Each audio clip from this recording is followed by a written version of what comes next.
E para dar sequência, nós convidamos o Ayrton Benatti, da empresa Caltech, para falar sobre o tema influência do magnésio no desempenho fermental. É o Éder? É o Éder Paz. Éder Paz. Pessoal, boa tarde. Obrigado, Márcio, pelas apresentações. Fernando, eu agradeço a oportunidade. Pessoal, nós vamos falar um pouco sobre uma oportunidade que nós enxergamos durante o nosso processo. Nós somos uma empresa, nós somos especialistas no tratamento de caldo, e dentre eles o controle de pH. E nós vimos algumas influências do magnésio nos processos dos nossos clientes, principalmente na fermentação. Aí nós lideramos um estudo junto com o pessoal do laboratório da Biosab, para tentar entender qual que é essa influência, como esse magnésio chega nos processos fermentativos via mel final. E sabendo que foi um ano açucareiro, e todo mundo estava migrando o seu mix para açúcar e fermentando apenas com mel final e água. Então nós vamos falar um pouco sobre a influência do magnésio no desempenho fermentativo. Bom, aqui são os tópicos que nós vamos abordar, falar sobre os objetivos, quais foram as metodologias, as análises comparativas, os resultados e as conclusões e discussões do nosso trabalho. Bom, falar um pouco sobre os benefícios do magnésio. Na indústria, nós trabalhamos focado na redução de consumo, redução das incrustações, eliminação das incrustações, reduções de alguns insumos químicos, dado a solubilidade do magnésio, e algumas questões que nós observamos a partir desse estudo, os ganhos no processo fermentativo também. E isso é muito relevante, a gente olhar para esse cenário, porque nós entramos no tratamento de caldo, de uma forma para estabilizar todo o processo, sem objetivar os ganhos que nós temos na fermentação, e que são bastante interessantes, principalmente em ambientes controlados. Na indústria, nós trabalhamos na agrícola também, na deposição de vinhaça, enriquecimento da vinhaça com magnésio e nas tortas de filtro também. Falar um pouco do objetivo. Então, o nosso objetivo, a princípio, era entender, por duas vias, uma via de calcítico e uma via de clarizina, como se comportava a ação desse mel final chegando à fermentação. Então, para isso, nós fizemos um balanço de massa junto com o laboratório, mantivemos tudo na mesma base e levamos todos os critérios técnicos e tecnológicos para se manter uma boa fermentação. Bom, nós sabemos que o magnésio ele é um cofator muito importante e essencial para as vias glicolíticas. Também ele contribui para a integridade da membrana celular. Ele é responsável pela rigidez e cicatrização das células. Isso é muito importante. Olhando para esse cenário também, melhora muito a viabilidade do fermento. Ele atua também, dado essa resistência da parede celular, a boa cicatrização, ele ajuda na resistência ao teor alcoólico e questões de choques térmicos também. Isso aí é muito importante. Isso é literatura, tá, pessoal? Olhando para todo esse processo, se você olha toda a via glicolítica, o magnésio também ele é responsável por mais de 300 reações enzimáticas dentro do processo. Então, são coisas que a gente esquece de olhar também. E garante também a boa conversão entre açúcar e etanol, dadas as condições que a gente disponibiliza ele no formato iônico ou que nós chamamos de biodisponível. Bom, como que nós conduzimos esse processo? Então, nós fizemos uma fermentação com meio de cultura à base de mel final. Tá? Nós fizemos 6 reciclos. Iniciamos com um ciclo, mais 6 reciclos, e no último reciclo, nós levamos as condições ao extremo, altas temperaturas e teores alcoólicos, para ver como se comportaria essa cepa durante as 2 fermentações. Aqui são poucos dados tecnológicos, tanto da clarizina quanto do calcítica. Então, nós olhamos para o Brix, POL, pureza, acidez, a RRT, são os dados básicos dos nossos processos. Pegamos aqui, fizemos um balanço de massa para jogar todo mundo na mesma base de ART, que isso é muito importante, para seguir com o estudo. Porém, o que nós entendemos? Lá na frente, no próximo balanço, no consumo de magnésio, chamou uma atenção para nós, não sei se todos têm ciência disso aí. mas nós temos magnésio entrando pelo menos por via foliar ou por como da cana. Olhando pelas vias foliares, nós temos algumas variedades de cana diante desse estudo aqui, que ele varia de 0,37 ppm a 1,14, dependendo da variedade de cana. E via colmo, né, nós temos uma variação de 0,24 a 0,35.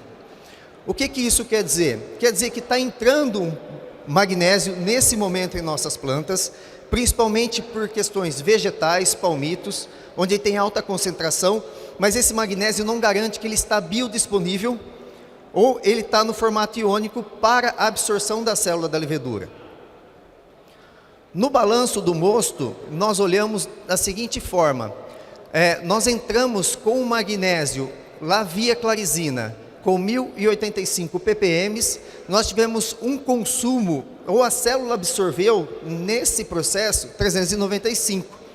Já com calcítico, olha que interessante, nós estamos com calcítico no processo, mas o calcítico ele não tem presença de magnésio. De onde que vem esse magnésio? Do slide anterior. Então ele vem via mosto, mesmo via mel final, tá? Por quê? Porque ele já está presente no processo vegetal, quanto no como da cana-de-açúcar, e principalmente nas partes foliares. Só que o consumo, observem que eu tive um consumo de 395, uma absorção de 395, frente ao calcítico, 262. O que quer dizer isso aí? Parte desse magnésio, ele não está no formato iônico ou biodisponível que nós chamamos. Tá? Isso já nos chamou bastante atenção em relação a esse consumo no balanço que nós fizemos. Bom, aqui nós estamos falando em questão dos reciclos, né? O ciclo zero, que nós partimos, o primeiro reciclo, o segundo, o terceiro, o quarto e o quinto. Em todos os reciclos, quando a gente olha para o mel final via clarizina, né, a força fermentativa, a geração de CO2 ou a conversão do ART para etanol, ele acaba sendo maior em todos os ciclos. Por quê? Dada a essa condição do magnésio que estava disponível naquele mosto, tá? Aqui são as condições normais de trabalho que nós trouxemos. Então foi 33 graus a 18 Brix. No último ciclo, que é o sexto ciclo, né, nós tivemos nas condições de 40 graus de temperatura e 27 Brix. Porque nós elevamos, primeiro, para entender qual que é o comportamento dessa célula, né, dessas cepas, diante ao estresse. Se realmente o magnésio, como a literatura diz, né, ele traz esse grande benefício para o processo fermentativo. E sim, ele traz, tá? Esse estudo que nós fizemos nos mostrou isso. Aqui é um gráfico bastante interessante, já no último ciclo. Então, nós estamos vendo aqui a velocidade de conversão. Olhem para vocês verem, a linha azul, né, é a linha que é composta por clarizina, com a fonte do magnésio. A fermentação continua até o momento 11, até a hora 11, ela ainda continua fermentando. O que quer dizer isso para mim? Quer dizer que ela está convertendo aquele RT e está tendo pouco RT residual nesse processo fermentativo. Aqui foram os balanços que eu vou apresentar em forma gráfica, que é muito mais rápido e muito mais fácil para a gente enxergar, tá? Então, olhando aqui, se a gente olhar pela velocidade de conversão, a clarizina, nós tivemos 98,25 gramas por litro, frente ao processo de calcítico, que é 97,7. Já na velocidade de consumo do ART, com a clarizina, nós tivemos uma velocidade de consumo de 5,8792, frente a 5,1330. Então, nós estamos vendo que a clarizina, nesse momento, ela é muito mais rápida em conversão e ela acelera todos os processos fermentativos. Em alta produtividade, gramas por litro, né, isso é muito importante. Gramas por litro por hora, nós tivemos uma conversão de 2,68 frente a uma conversão de 2,30. Mostra que a presença do magnésio para via glicolítica, realmente ela é muito importante. Tá? Gente, nós estamos falando aqui não de um produto destinado destinado a tratamento de caldo e não destinado à fermentação. Isso é algo que as usinas estão recebendo via bônus, através do processo de hidratação da clarizina com fonte de magnésio biodisponível, tá? Nós não estamos falando em nada que nós estamos inserindo a mais de custo no processo de vocês. Nós apenas estamos entendendo como está se comportando nesse processo. Olhando para os ganhos operacionais aqui, então a gente olha o rendimento industrial, né, num simulado, ele passaria de 88 para 89,29. No rendimento fermentativo, de 86,08, ele passa para 87,94. Isso é um ganho bastante expressivo, sabemos disso, tá? E a questão do teor alcoólico, como que ficou esse teor alcoólico? Naquele cenário, dado o estresse, dadas as condições adversas, nós tivemos um teor alcoólico de 8,3, frente a um teor alcoólico de 7,17. Gente, cabe aqui fazer esse adendo. Todos nós temos problemas em plantas, nós temos variáveis que acontecem na fermentação, ou um trocador de calor que falhou, ou algo nesse sentido, ou velocidade de alimentação, eleva a temperatura, extrapola o teor alcoólico. O que a gente tem que estar? Tem que estar pronto para absorver essas oscilações de processo. Tá? Por mais controle que a gente faça, isso ele é necessário. Olhando nos ganhos operacionais, nós tivemos uma conversão de 16,4 a mais em relação ao calcítico. Nós tivemos um rendimento industrial de 1,21 em relação ao calcítico. E nós tivemos um rendimento real fermentativo de 1,66. Gente, lembrando que todo o estudo ele é feito em ambiente controlado, seguindo metodologias, tá? Cada planta se comporta de uma forma, mas o que está claro aqui para a gente, se a gente tiver um mosto de mel final, esgotado, produção de VHP, que é o nosso foco, mandando via fábrica de açúcar para fermentação, se eu tiver uma presença do magnésio biodisponível, ele é muito mais vantajoso. Tá? Por mais esgotado que esteja meu mel, eu tenho uma pequena vantagem em relação à questão do calcítico. Tá? Nós estamos falando em relação à floculação e outras variáveis que podem interferir no processo pela presença das formações de pontes, de ligação. Tá? Olhando para a conclusão aqui, bom, a suplementação do magnésio, né, ele é muito importante, resulta e traz resultados fantásticos. Dado esses dados da produção que nós apresentamos, né, a velocidade de conversão ela acelera a 14,5% a mais em relação ao calcítico, e os ganhos de produtividade aqui em gramas por litro, nós passamos de 2,3 para 2,68. Né, os ganhos financeiros na produção com etanol, na verdade, ele seria um bônus ou um incremento para os nossos clientes que já utilizam, né, e que a gente acaba não vendo. Tem plantas nossas trabalhando com GL em torno de 11, 11,5, né, e com mel esgotado, mel final de 48, 50 e fermentando muito bem. É claro que as condições operacionais favorecem, mas lembrando que nós estamos cuidando muito bem das nossas cepas, e essas cepas estão bastante resistentes à temperatura e teores alcoólicos. Além dos ganhos fermentativos, o magnésio ele ajuda muito na redução de consumo de produto direto na planta, incrustações e entre outros.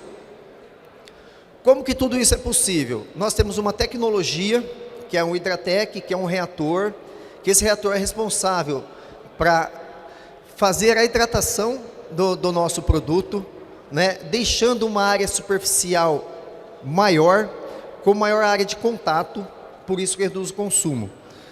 Olhando, nós temos um produto de alta qualidade, um produto com uma granulometria em torno de 0,2, um padrão de qualidade excepcional da Caltech, que mantém essas condições operacionais aí. E o grande foco nosso é reduzir consumo, estabilizar o processo, focar nos ganhos fermentativos a partir de agora, né? E reduzir as incrustações, que é um dos grandes gargalos que nós temos, aumentando as nossas produções e aumentando os tempos de campanha dos evaporadores. Como que a Caltech atua? Nós somos uma indústria sólida, estamos consolidados, nós temos cerca de 135 clientes já espalhados no nosso setor.